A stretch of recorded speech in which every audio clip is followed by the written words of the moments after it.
Hallo julle, baie welkom vanoggend by Inspireer. Ons gesels oor die hele idee van dwaallering. Nou, dit het my onmiddellik laat dink aan 'n gedeelte wat Paulus geskryf het en ek wil graag net daai eerste gedeeltetjie van dit lees. Ons vind dit in Filippense 3, daarvan vers 2 af en ek gaan eers vers 2 lees en dan sal ek vers 3 lees, maar hoor wat sê dit. Pas op vir daardie rondloperhonde. Pas op vir daardie kwaaddoeners. Pas op vir die mense van die versnydenis. So, Paulus kom en hy gee 'n waarskuwing, pas op.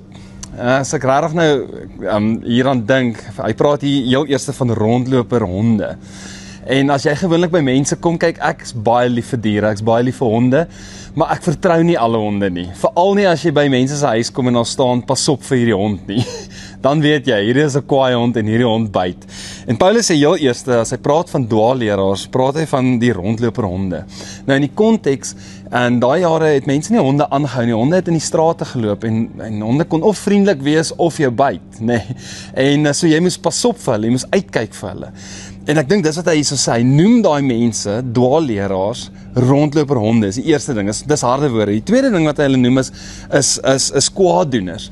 En hierdie gaan spesifiek rondom gemeentes, hulle doen kwaad in die gemeentes, saai verdeeldheid, doen verkeerde dinge in die gemeente en hulle stook, soort van, in hierdie kerke. En dan die laaste ding is, hy sê, die versnydenis.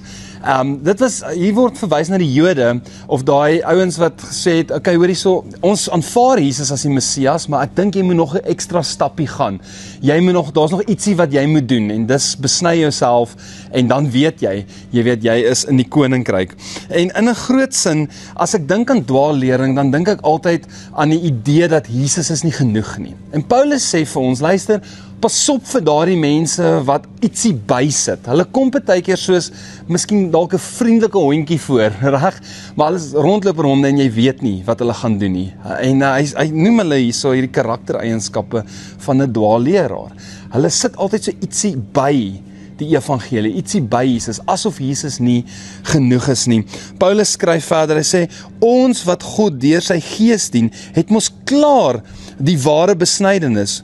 Ons beroep ons op wat Christus, Jesus gedoen het, en nie op menslike dinge nie. Sodra ons begin byvoeg by Jesus, dan is ons besig met menslike dinge. En ek dink dit is as jy nou regtig sou wou, die tekens van 'n dwaalleraar. Kom ons sit daai ietsie ekstra by.